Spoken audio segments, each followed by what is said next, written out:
लेते हैं।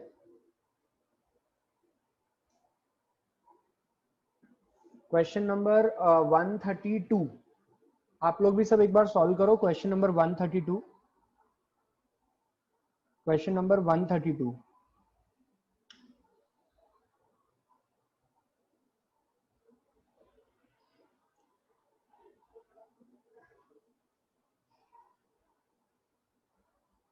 सभी लोग एक बार कोशिश करो। Question number 132, X T graph given है और डेटा ऐसा दिया है कि ये है 10, ये है 60, यहां पे आ गया 40, ये भी है 10, 6। ओके, क्वेश्चन कह रहा है the figure shows the position time graph of the particle moving in a straight line. साफ कह दिया है स्ट्रेट लाइन मोशन है।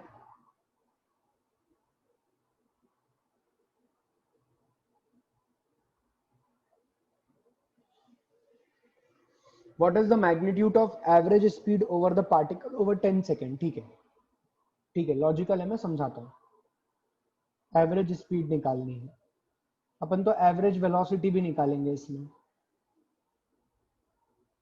दोनों निकालेंगे अपन। ठीक है, ओवर 10 सेकेंड मींस 10 सेकेंड के अंतराल में यहां से लेके पार्टिकल ने कहां से चलना चालू किया है, पार्टिकल ने चलना चालू किया है ओ, ए और बी, ऐसे पार्टिकल ने चलना चालू किया है। तो ओ ए बी में कितना लगा, 10 सेकेंड। तो ओवर 10 सेकेंड मींस 10 सेकेंड के पूरे अंतराल में, पूरे 10 सेकेंड में बताइए एवरेज स्पीड और एवरेज वेलोसिटी क्या होगी। ठीक है, यही बोला है हमसे।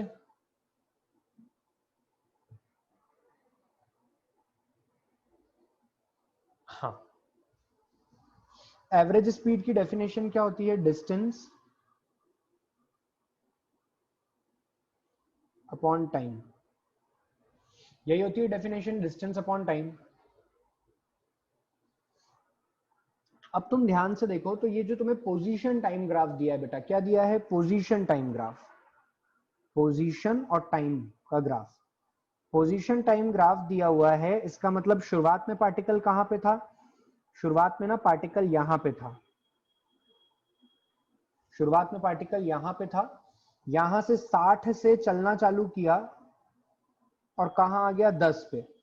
तो 60 से जब वो 10 चलेगा, 60 पे था 10 पे आ गया, तो टोटल उसने कितना चल लिया होगा, 50 मीटर। तुम 60 की पोजीशन पर खड़े हो और 10 की पोजीशन पे आ जाओ, तो 60 से 10 आने में तुमने 50 तो चला होगा, बोलो। फिर 10 के बाद कितना चला वो, बी पॉइंट जाने के लिए। सर 10 के बाद बी पॉइंट जाने के लिए ना वो वापस 40 चल गया। तो 10 से वो कितना चल के गया, सर 10 से वो 40 चल के गया। टोटल कितना चल के गया, 80।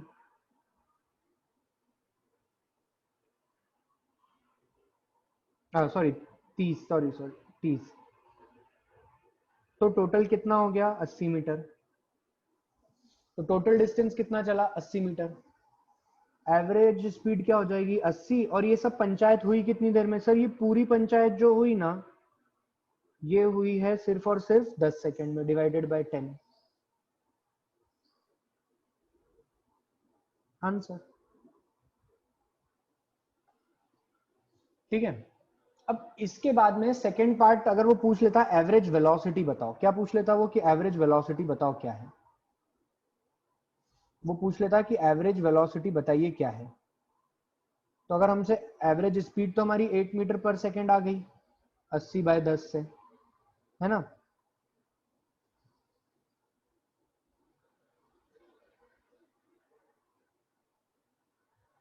अच्छा, अब एवरेज वेलोसिटी पूछता तो एवरेज वेलोसिटी कैसे लिखते हैं हम लोग, कोई फॉर्मूला है क्या हमारे पास एवरेज वेलोसिटी के लिए। It is displacement upon time taken, total displacement upon total time taken. अब डिस्प्लेसमेंट कितना हुआ है, तो डिस्प्लेसमेंट होता है final minus initial. Finally particle कहां आ गया, बी पर। इनिशियली पार्टिकल कहां था, ओ पर। तो फाइनल और इनिशियल के बीच का डिफरेंस क्या है, 40, और शुरुआत में था 60। तो 60 minus 40 divided by total time लगा 10, 20 बाय 10, 2 मीटर पर सेकेंड। इसकी एवरेज वेलोसिटी कितनी हो गई?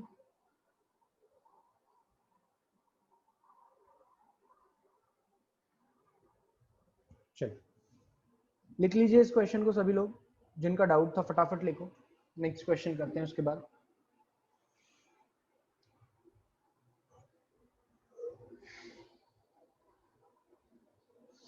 वन 134 का ना आंसर गलत है। तुम लोगों ने वीडियो सॉल्यूशन देखा होगा। अरे बेटा उसने, अच्छा ये 132 134 में आंसर की गलती कर दी है क्या? यार पहली बार बताए मेरे इतने इतने टेन्योर में पहली बार ऐसा हो रहा है कि मॉड्यूल में गलतियां निकल रही हैं। क्या पता क्या हुआ है। 132 का तो सही है, 132 का एवरेज स्पीड पूछी है 8 मीटर पर सेकेंड है। 134 में शायद गलती है।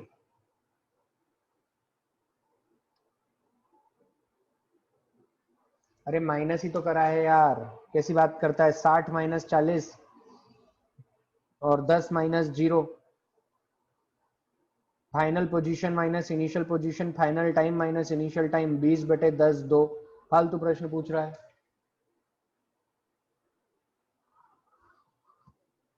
134 का आंसर गलत है।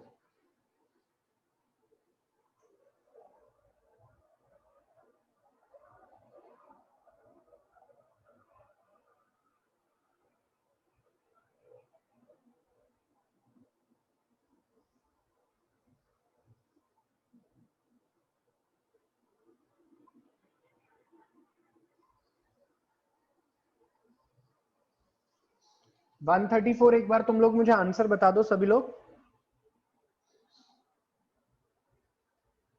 134 तो तुम सबसे बन गया होगा यार। जो तुम्हारा आंसर आया है सॉल्व करने पे वो बताओ।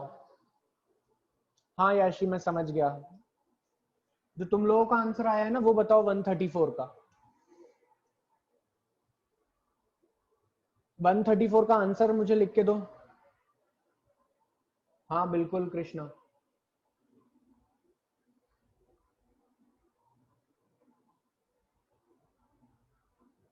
अरे उसमें करना ही क्या है 134 में, हम दोनों ट्रेपेजियम का एरिया ऐड कर देंगे।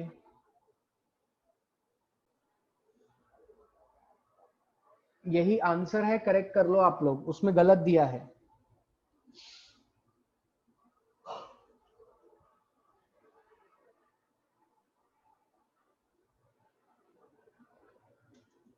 चलो इनके अलावा कोई डाउट है क्या? 134 हो गया, 132 हो गया और एक पूछा था 142, वो भी देख लेते हैं।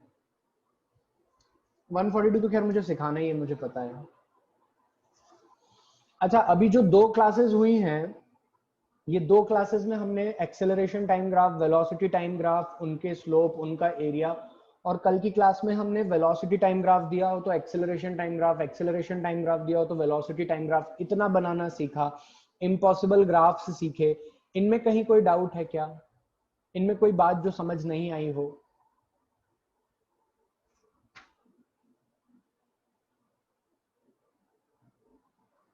क्लियर है ना ये सारी बातें? अच्छा ये क्लियर है तो अब हम एक स्टेप और आगे चलते हैं। नहीं सौम्य बिल्कुल नहीं होगा। अब हम एक स्टेप और आगे चलते हैं और देखो क्या होता है। अब जैसे कि एक स्टेप और आगे चलेंगे तो हम सीखेंगे कि आपने अभी तक हमें क्या पढ़ाया था। आपने वेलोसिटी टाइम ग्राफ सिखाया, एक्सेलरेशन टाइम ग्राफ सिखाया, डिस्टेंस टाइम ग्राफ सिखाया, पोजीशन टाइम ग्राफ सिखाया, इनका एरिया स्लोप सिखाया, स्पीड के बारे में चर्चा करी आपने कि स्पीड कभी नेगेटिव नहीं हो सकती, उसका ग्राफ कभी ऐसा नहीं हो सकता। ये सब आपने हमको सिखाया, हमको समझ भी आया है ना। अब आपका ना 1D मोशन खत्म होने जा रहा है। आज की क्लास लास्ट है 1D मोशन की। इसके बाद में we will start with 2 dimensional motion. मैं प्रोजेक्टाइल नाम नहीं दूंगा, मैं नाम दूंगा 2 डायमेंशनल मोशन का। We will start with 2 dimensional motion. अब करना क्या है देखो, 2 डायमेंशनल मोशन में, 2 डायमेंशनल मोशन को ना मैं ऐसे सिखाऊंगा कि तुम्हारा काम जो अभी तक पढ़ाया उन्हीं से चले। मेरी बातों को ध्यान से सुनो। मैं जब कल से मंडे से 2 डायमेंशनल मोशन पढ़ाऊंगा तो मैं उनको सिखाऊंगा ही इस तरीके से कि 2 डायमेंशनल को हम ब्रेक करेंगे 1 डायमेंशनल में और सॉल्व करेंगे, क्योंकि हमें वेक्टर आता है। तो तुम्हारे लिए बिल्कुल इंपॉर्टेंट है वेक्टर का एडिशन, सब्सट्रैक्शन, कंपोनेंट, ये 3 चीज याद होना। और अभी तक जितना काइनेमेटिक्स मैंने पढ़ाया है विथ डेफिनेशन याद होना। तो अभी अपने पास टाइम है, कोई भी चीज हो जो तुम्हें समस्या देती हो तो मुझे बताओ कि सर ग्राफ में ये बात समझ नहीं आई, मोशन अंडर ग्रेविटी क्लियर है, 1 डायमेंशनल मोशन क्लियर है, क्वेश्चन बन जाते हैं सर अब हमसे, बोलो।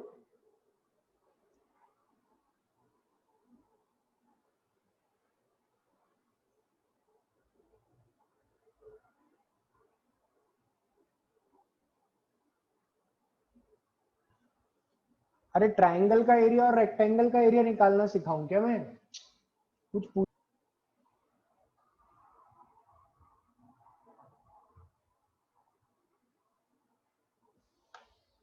इस इक्वेशन पे भी कभी कभी ग्राफ आ जाते हैं। इस इक्वेशन पे ग्राफ कैसे आते हैं?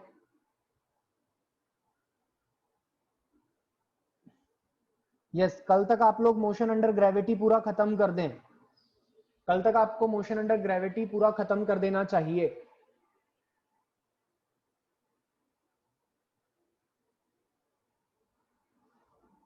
इस वाली सिचुएशन में हम ग्राफ कैसे बनाएं या इसके ग्राफ को कैसे पता करें? तो देखो इधर देखो, मैं यहाँ पे कुछ बातें लिखवा रहा हूं।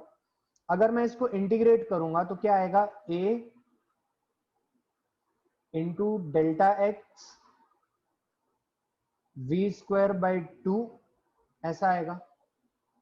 इनिशियल वेलोसिटी, फाइनल वेलोसिटी, जो कि धीरे धीरे देखेंगे हम सॉल्व करने पे तो इस इक्वेशन के रूप में आ जाएगा, थर्ड इक्वेशन ऑफ मोशन, है ना। अब यहीं से कहानी चालू होती है। अब क्या होता है, यहीं से कहानी स्टार्ट होती है। पहली बात जो कि मुझे बतानी है आप लोगों को वो है ए एक्स का ग्राफ। अगर एरिया, अगर एक्सेलरेशन और डिस्प्लेसमेंट का ग्राफ दिया है, अगर एक्सेलरेशन और डिस्प्लेसमेंट का ग्राफ गिवन है क्वेश्चन, मान लो ये ग्राफ कुछ ऐसा आता है, तो इसके अंदर का एरिया क्या दे रहा है?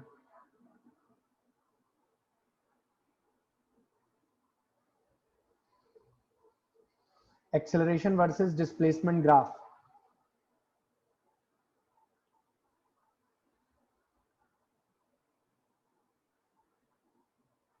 एरिया अंडर इट क्या देता है?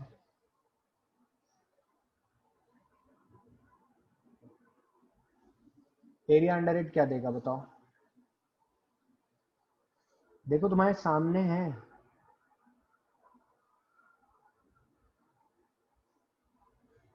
वो वैल्यू देता है sir V square U square by 2।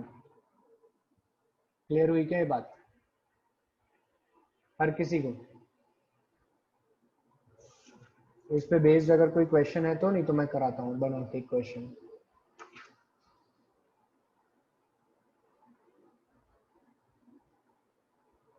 नहीं शायद इस पे बेस्ड कोई क्वेश्चन, ठीक है।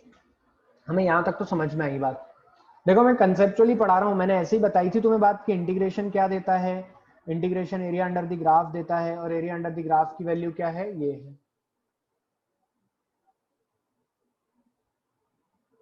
है ना।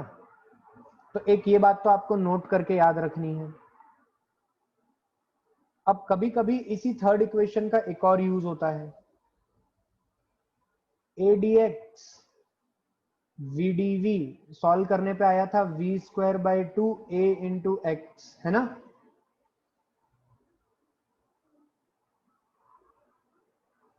कभी कभी क्वेश्चन में वी स्क्वायर और एक्स का ग्राफ भी दे देता है। जब कभी वी स्क्वायर एक्स का ग्राफ देगा तो उसका स्लोप क्या देगा? देखो वी स्क्वायर बाय एक्स का ग्राफ ए की वैल्यू दे रहा है, अगर मैं डायरेक्टली प्रोपोर्शनल बोल दूं तो, या 2a। हाँ, आई क्या बात समझ में कि नहीं आई?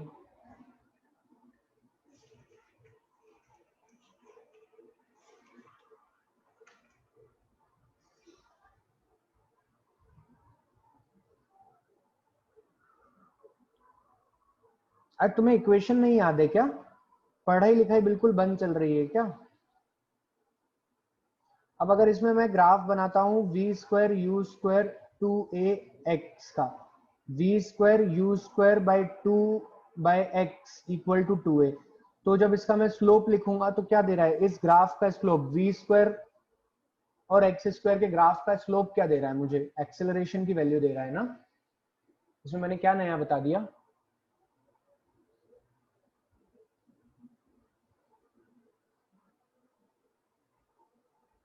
अरे बोलो ना यार, मैं तो इक्वेशन से ही ग्राफ सिखा रहा हूं बेटा, कुछ इसमें हम नया थोड़ी पढ़ रहे हैं, एकदम आसान सी बात पढ़ रहे हैं। समझ में आई क्या?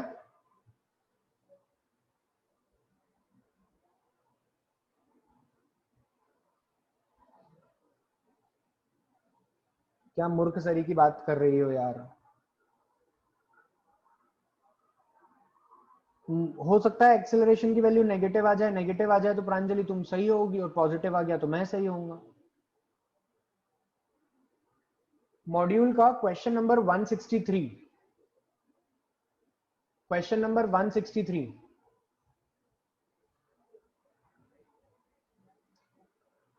मॉड्यूल का क्वेश्चन नंबर 163 जरा सॉल्व करो ना।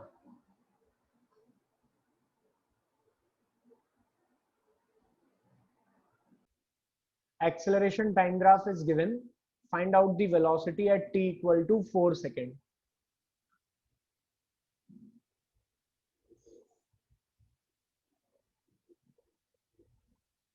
बिल्कुल ईशान, करो सॉल्व करो।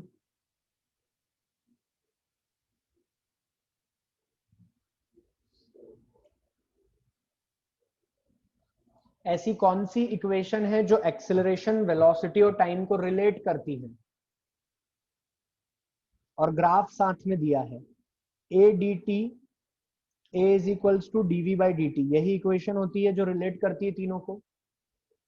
अरे उसमें कहाँ टाइम आ रहा है यार, कुछ भी बोलते हो।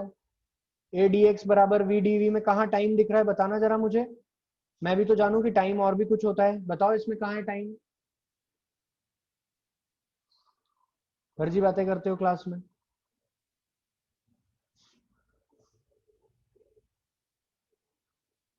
ए बराबर D V by D T, A into D T बराबर D V. Area under A into D T का मतलब ही सर फिजिकल सिग्निफिकेंस ही होता है area under the graph, area under the graph. पढ़ाया था area under the acceleration time graph gives change in velocity, change in velocity देता है। क्वेश्चन ने साफ कह दिया है कि ये t बराबर 0 पर इनिशियल वेलोसिटी 0 है और ये t बराबर 4 पर इनिशियल वेलोसिटी पता करनी है, तो ये हो गया 0। मतलब जो कुछ भी अब एरिया अंडर द ग्राफ देगा वो वेलोसिटी दे देगा t बराबर 4 तक की। और इतना कठिन फिगर है कि इसका एरिया तो हमें आज तक याद ही नहीं हुआ। क्यों निधि?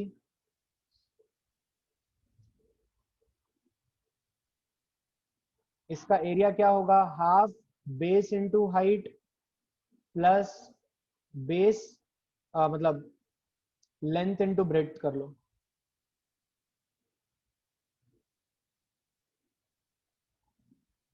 हाफ बेस कितना है? बेस अगर हम देखेंगे ये ट्राइंगल के लिए, ये वाले ट्राइंगल के लिए,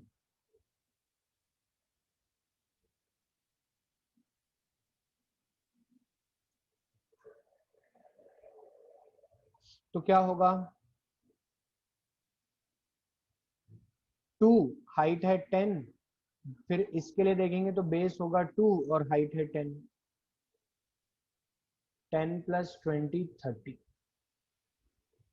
हाँ, अब जो, हाँ बिल्कुल, ये तो क्वेश्चन आना ही चाहिए था कि एग्जैक्ट टाइम पर पूछा है। इधर देखो, एग्जैक्ट टी बराबर 4 पर पूछा है सर। इधर आओ बे, पढ़ते लिखते हो नहीं। ये गाड़ी चल रही है टी बराबर 0 पे, एक्सेलरेशन कांस्टेंट है 10 मीटर पर सेकेंड स्क्वायर। ठीक है, जरा लगाना इक्वेशन ऑफ मोशन और बताना 4 सेकंड बाद वेलोसिटी कितनी होगी। बताओ जरा, बताओ तो जरा, 4 सेकंड बाद वेलोसिटी कितनी होगी? v बराबर u प्लस एटी होगी कि नहीं? तुमने एग्जैक्ट टाइम पर ही निकाला है ना, t बराबर 4 सेकंड पे वेलोसिटी कितनी है।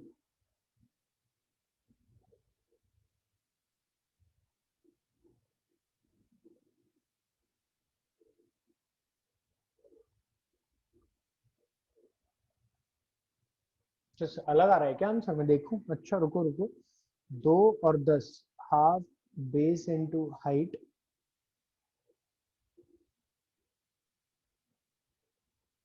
प्लस बेस इंटू हाइट, 20, 20 और 10, 30 आ रहा है। अच्छा, और 4 सेकंड एक्सेलरेशन है इतना। अच्छा, कुछ तो झोल है। ठीक है, मैं चेक इसका आंसर क्या है, मुझे आंसर बताओ। 40 दिया है या 30 दिया है।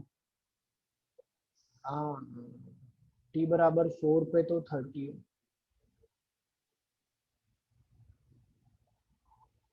हाँ, अच्छा, एक थोड़ी सी ना हमारी क्वेश्चन सॉल्व करने में गलती हो गई, रुको। t बराबर 2 तक ही एक्सेलरेशन, यहां से यहां तक एक्सेलरेशन बेटा कांस्टेंट नहीं है ना। तो हम t बराबर 4 पे 4 तक नहीं सॉल्व कर सकते, क्योंकि यहां तक के लिए तो हमारे पास में एक्सेलरेशन कांस्टेंट नहीं है, इसकी वैल्यू कंटिन्यू टाइम के साथ बदल रही है। तो ये इक्वेशन हम नहीं लगा सकते। सॉरी, मैं गलत बोल गया, थोड़ा सा हो जाती है ऐसी गलती, आप लोग भी ध्यान रखें ग्राफ पढ़ के कि एक्सेलरेशन कहाँ कांस्टेंट हुआ है, इस पॉइंट के बाद।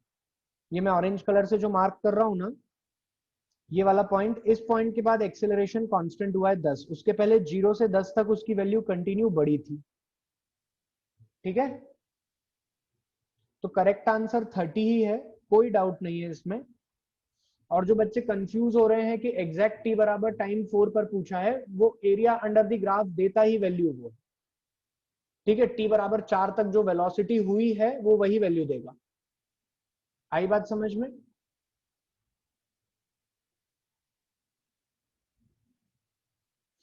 मतलब बिल्कुल। चलिए लिखिए इतना नोट करके, जब तक तुम बताओ क्या दिक्कत है।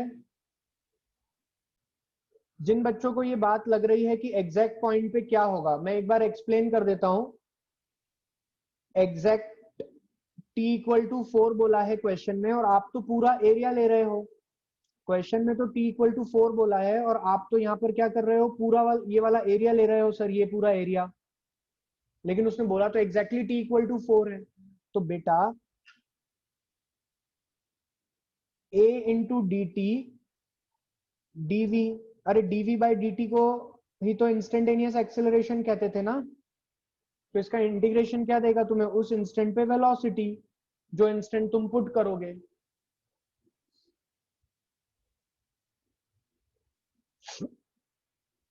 ठीक है,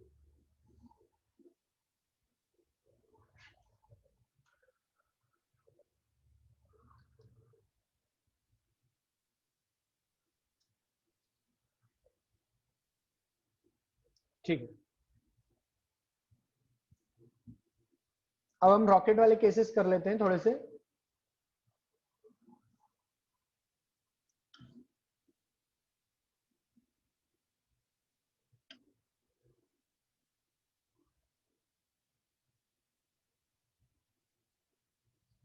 देखो वैसे तो ये कोई क्लास में डिस्कस करने की जरूरत नहीं है, तुम लोगों को आना ही चाहिए, बट अननेसेसरी क्लास में नया कंफ्यूजन ना पैदा हो, इसलिए मैं डिस्कस कर रहा हूँ।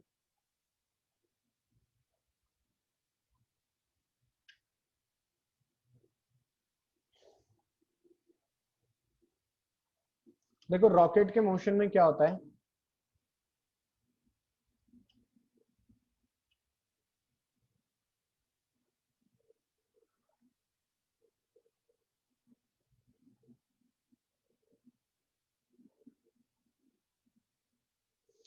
ये रॉकेट अर्थ से उड़ना चालू करता है। ठीक है, मान लेते हैं यहाँ पे हमारी रॉकेट की हाइट थी, जो भी थी उसको नेग्लेक्ट कर रहे हैं हम, अर्थ यहाँ से मानते हैं। हमने गड्ढा करके रॉकेट अंदर डाल दिया है। यस, ये लिखना है कॉपी में, पहले समझ लो, पहले समझ लो। ये रॉकेट ऊपर जा रहा है, अगर ये रॉकेट ऊपर जा रहा है तो क्या हो रहा होगा सर, ये रॉकेट ऊपर जा रहा है, रॉकेट में फ्यूल भरते हैं या नहीं भरते हैं? फ्यूल तो रहता है। अगर फ्यूल रहता है तो क्या फ्यूल हमेशा ही साथ में रहता है, एक दो पेट्रोल पंप रहते हैं अंदर या नहीं? देखो ऐसा है कि कुछ इंस्टेंस के बाद फ्यूल खत्म हो जाता है।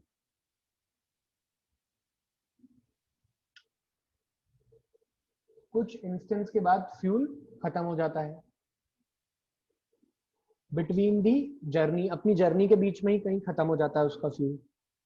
तो पहले अपन यहां से यहां तक की बात करते हैं। जब यहां से यहां तक की बात करेंगे तो रॉकेट ऊपर जाएगा। जब रॉकेट ऊपर जाएगा इस पॉइंट तक जहां पे उसका फ्यूल खत्म हो गया है, क्या हो रहा होगा, उसको एक एक्सेलरेशन ऊपर की तरफ मिल रहा होगा और उसकी वेलोसिटी का भी यही डायरेक्शन होगा, जिस कारण रॉकेट की स्पीड ऊपर जाने में बढ़ रही होगी, स्पीड इंक्रीजेस।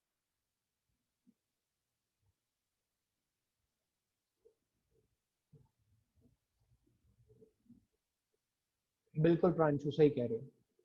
अब जो ये एक्सेलरेशन होगा ये कौन देगा? ये एक्सेलरेशन होगा ये कौन देगा? ये इंजन देता है। ये जी नहीं होगा, जी से तो ज्यादा ही होना पड़ेगा तभी तो उसकी वेलोसिटी बढ़ पाएगी। ये इंजन से जो फ्यूल बर्न हो रहा है ना, वो होगा। तो ये बहुत बढ़िया तन्मय, आजकल ये खूब चल रहा है, एकदम शानदार बेटा। और इमोजीज प्लान कर लो तुम।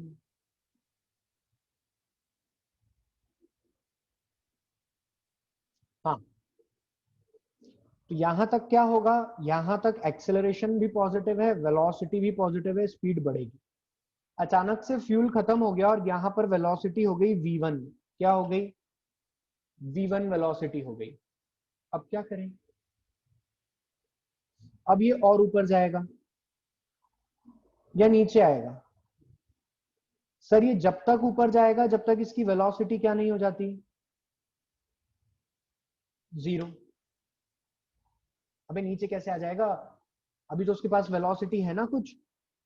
तो अगर उसके पास ऊपर की डायरेक्शन में वेलोसिटी है तो वो कब तक ऊपर जाएगा? जब तक उसकी वेलोसिटी नीचे नहीं हो जाती, जब तक उसकी वेलोसिटी जीरो नहीं हो जाती। यहां पर वेलोसिटी का डायरेक्शन ऊपर है, लेकिन अब इस रॉकेट पर यहां पे हवा में जो कुछ भी लग रहा है ना, इस रॉकेट पे हवा में जो कुछ भी लग रहा है ना, वो है ग्रेविटी नीचे की तरफ जी। क्योंकि अब इंजन नहीं काम कर रहा, अब इंजन बंद हो गया है। अब इंजन काम नहीं कर रहा, अब इंजन बंद हो गया है। अब तो बस जो उसके पास वेलोसिटी है वो घटना चालू हो गई है। मैं एयर रेजिस्टेंस नहीं मान रहा अभी।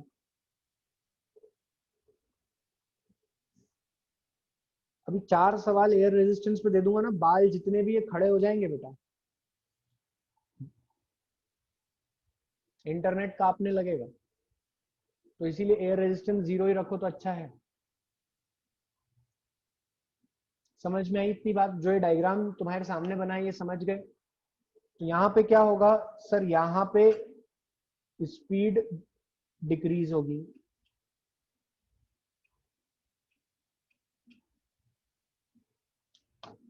और टॉप मोस्ट पॉइंट पे वेलोसिटी क्या होगी? जीरो।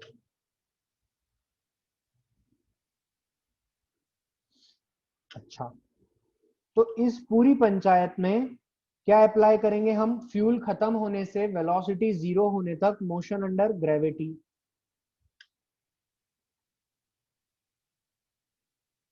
बोलो। लेकिन रॉकेट में आग लगने से फ्यूल खत्म होने तक हम इक्वेशंस ऑफ मोशन का यूज करेंगे, क्योंकि अभी जो उस पर एक्सेलरेशन है वो जी से कई गुना ज्यादा है।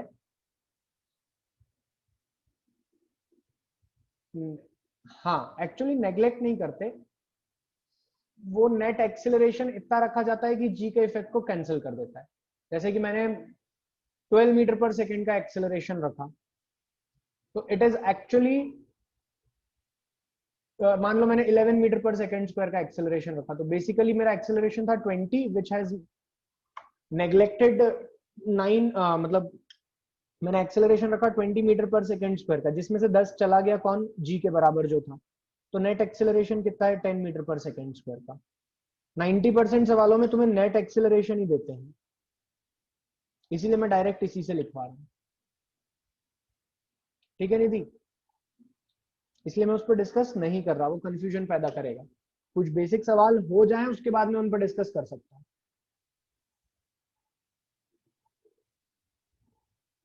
हाँ साक्षी, समझ में आया इतना सभी को?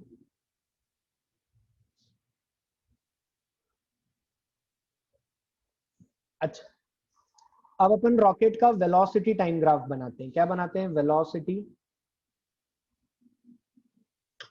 Time graph.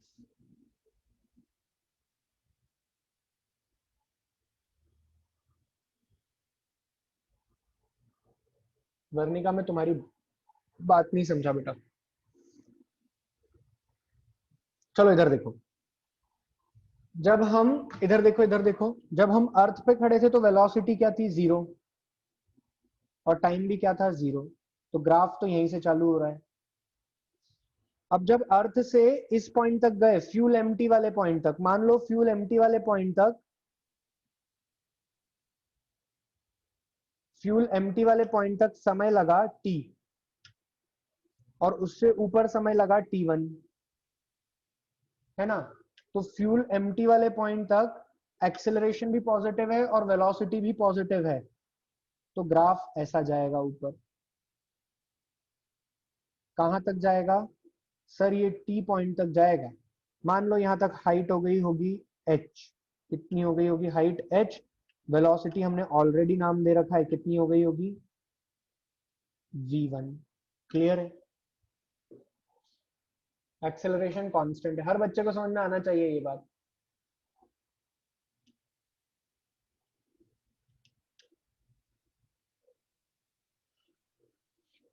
फ्यूल खत्म हो गया यहाँ पे, अब क्या होगा,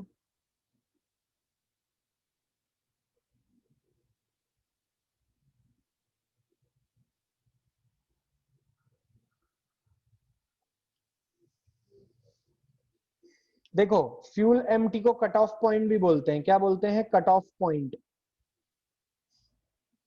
क्या बोलते हैं, कट ऑफ पॉइंट।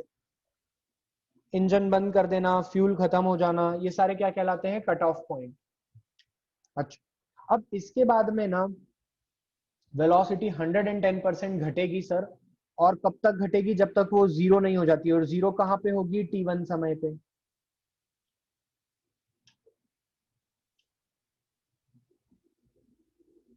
ये घट गई और क्या हो गई, 0। क्लियर हुआ क्या इतना? और मान लो, है ना, इतना क्लियर हुआ। और मान लो ये नॉर्मल रॉकेट होता तुम्हारा दिवाली का, नहीं पढ़ रहे तुम रॉकेट वॉकेट वाला कोई बड़ा मोशन स्पेस स्पेस वाला, तो ये तो नीचे भी आता, ये तो नीचे भी आता, और नीचे आता तो ये लाइन क्या होती सर, ये लाइन और नीचे चली जाती थोड़ी सी। तुम्हारा दिवाली का रॉकेट नीचे भी आता है ना, कि सीधे उस दिन राम जी के पास ही जाता है।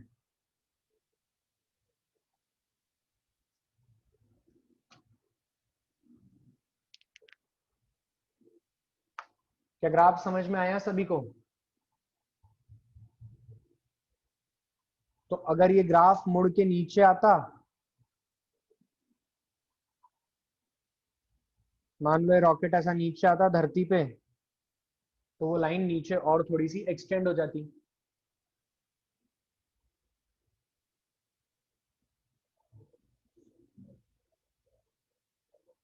क्लियर हुआ वेलोसिटी टाइम ग्राफ? नहीं, बिल्कुल नहीं, मतलब सिमेट्रिक नहीं होगा।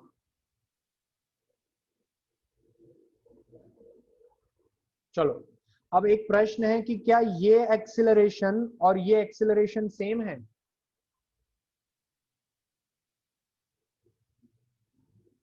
जवाब दो निधि। नहीं बेटा वर्णिका, फ्यूल एम्प्टी के बाद कभी भी अपन वेलोसिटी नेगेटिव नहीं लेते। तू ऐसे सोच, देखो जिन बच्चों को कंफ्यूजन हो रहा है ना, ऐसे सोचो, इधर देखो, ये एक स्केट बोर्ड है, इस पे तुम नए नए थे, खड़े थे, ये स्केट बोर्ड है, इस पे तुम खड़े हुए थे, पीछे से तुम्हें कोई धक्का दे रहा था, यहां तक धक्का दिया और फिर वो हट गया, तब भी तुम आगे चलते रहोगे ना। अरे यार, अब इसी चीज को घुमा लो,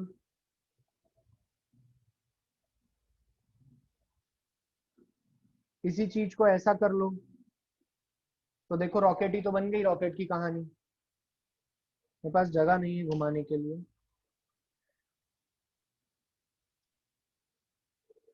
है ना। तो ऐसा बिल्कुल नहीं है कि फ्यूल खत्म होने के बाद में वेलोसिटी नेगेटिव हो जाएगी।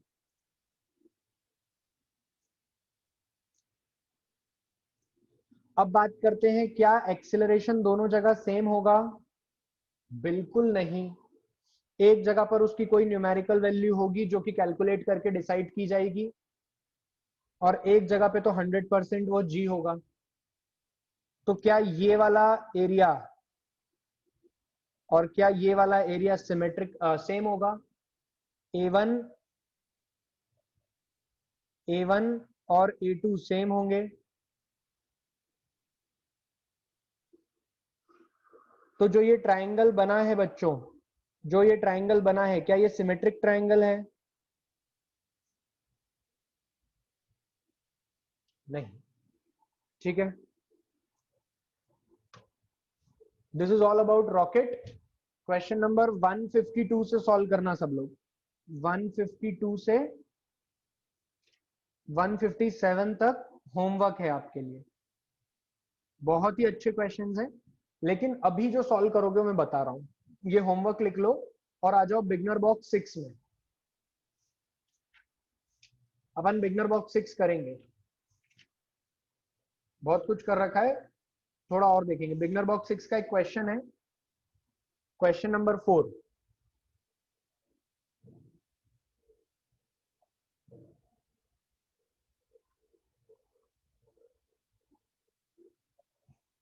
सबके पास मॉड्यूल है? ईशान, वो जब मैं ग्रेविटेशन पढ़ाऊंगा तब बताऊंगा। Beginner box 6 question number 4। चलो जल्दी से सॉल्व करो, जो लोग कर चुके हैं गुड, बाकी लोग करें। अपवर्ड मोशन को एसेंट कहते हैं।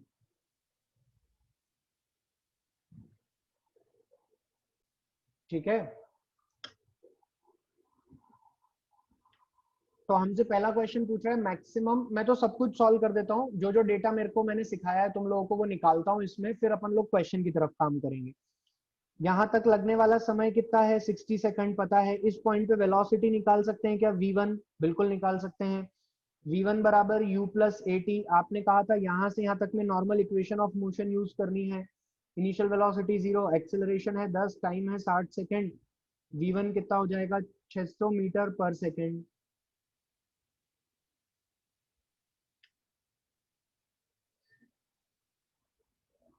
v1 कितना आ गया? 600 मीटर पर सेकेंड। उसके बाद में क्या बोला है ऊपर?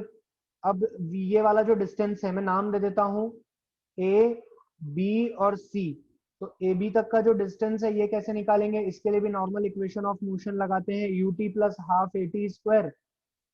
यू हो गया 0, हाफ, एक्सेलरेशन है 10 और टाइम लगा है 60 का स्क्वायर।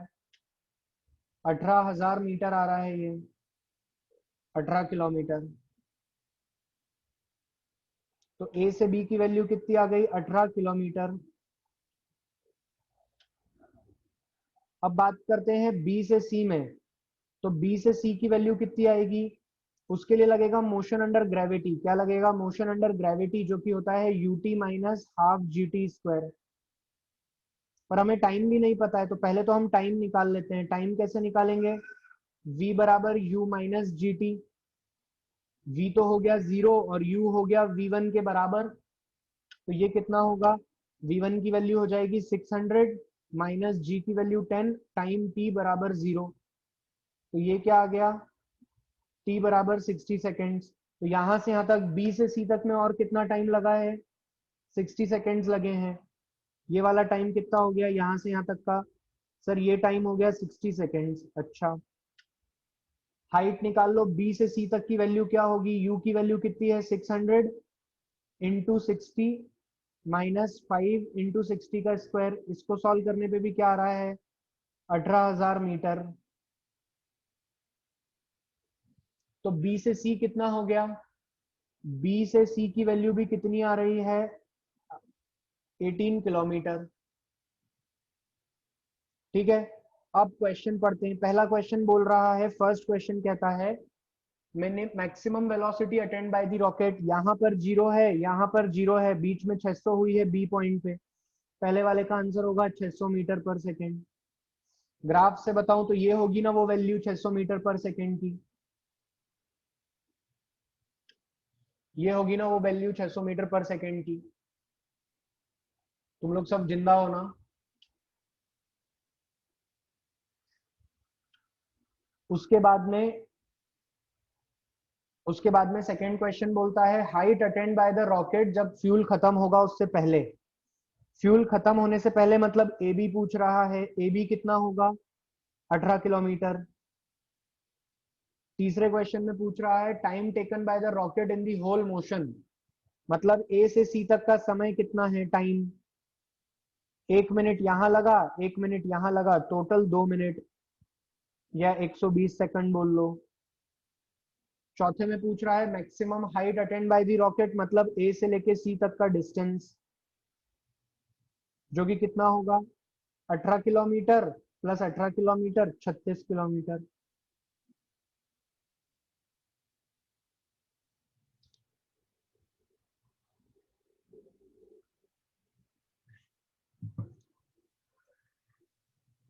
मुझे पता नहीं है, नीचे भी आ रहा है क्या रॉकेट, मतलब मैंने ए से सी तक के लिए सॉल्व किया है, अगर रॉकेट नीचे भी आ रहा होगा तो 4 मिनट हो जाएगा, देख लेना। वैसे क्वेश्चन में ऐसा कुछ कहा नहीं है कि टाइम कितना दिया है, बिगनर बॉक्स 6 का फोर्थ, 2 + √2 है।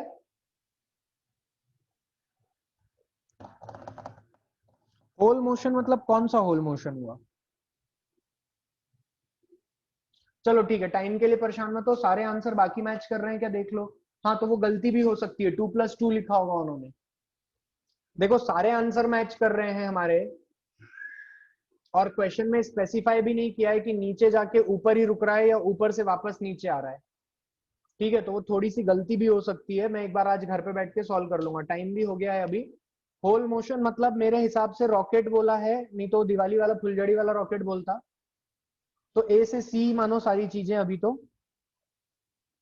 तो ए से सी ही मानो।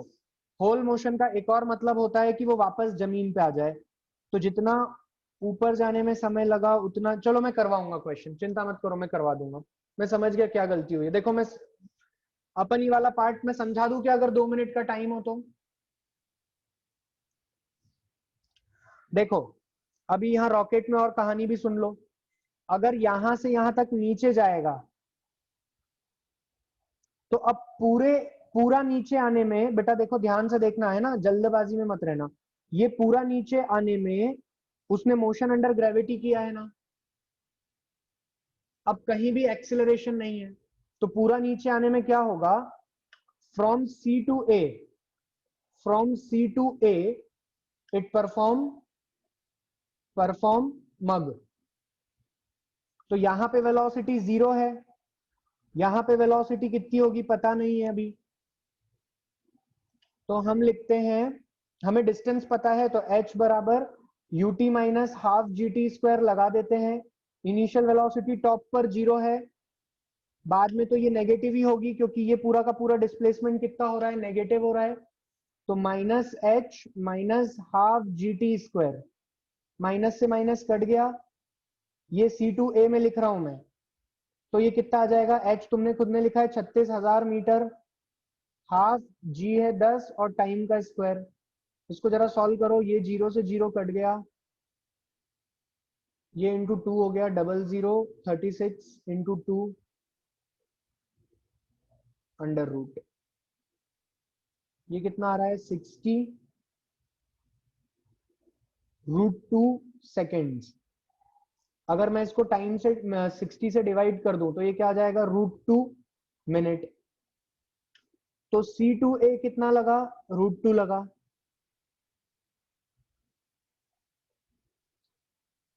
C2A कितना लगा, √2 लगा। और A to C समय कितना लगा, 2 मिनट्स लगा। ऐसा क्यों हुआ, क्योंकि बीच में ना तुमने एक अलग से एक्सेलरेशन भी दिया था। टाइम माइनस नहीं होता है बे, बीच में ना तुमने एक अलग से एक्सेलरेशन भी दिया था, तो इसीलिए टोटल जर्नी में समय कितना लगा, ऊपर जाने में लगा 2 और नीचे आने में लगा √2। तो हम क्या लिखेंगे, टोटल समय कितना लगा 2 + √2 minute. Is it clear to everyone present in the class?